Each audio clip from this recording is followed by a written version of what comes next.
Hey, salut tout le monde! Bienvenue dans ce nouveau numéro de Harry Bricole. Aujourd'hui, on va apprendre un des b.a.-ba du bricolage. Comment visser une vis. Ça paraît simple, ça ne l'est pas autant que ça. J'ai ici deux petits morceaux de bois que j'aimerais bien accrocher ensemble. Le scotch, c'est bien, mais ça a ses limites. Pour ce tuto, je vais avoir besoin d'une vis et d'un tournevis. Il y a plusieurs formes de tournevis. Des tournevis à main et des tournevis électriques. Première chose, les vis. Encore une fois, c'est pas si simple là. On a trois grandes familles de vis.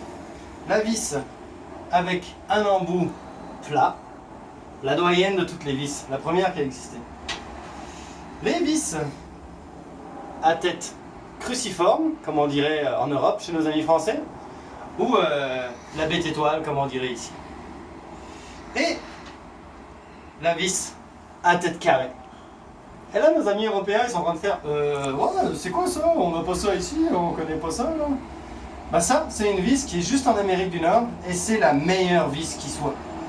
Démonstration, on met ça sur un tournevis, régulier ou électrique, c'est pas grave, et puis on secoue, et ça reste accroché. Suite de la démonstration.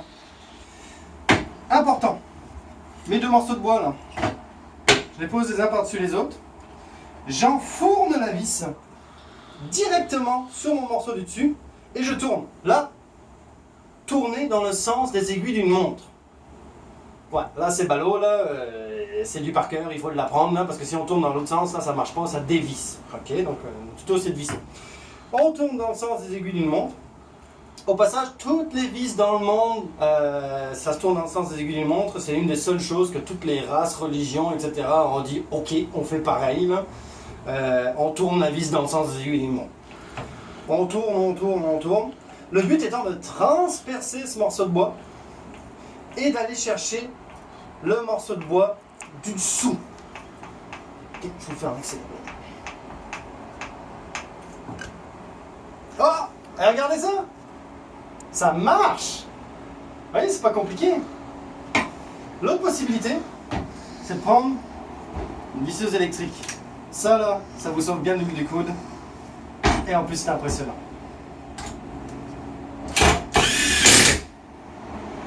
Regardez comme la vis est venue sandwicher l'autre bout de bois. Ça bougera pas, ça. Au diable le scotch. Je vous donne rendez-vous la semaine prochaine pour un autre tuto de Harry Bricole. Allez, salut!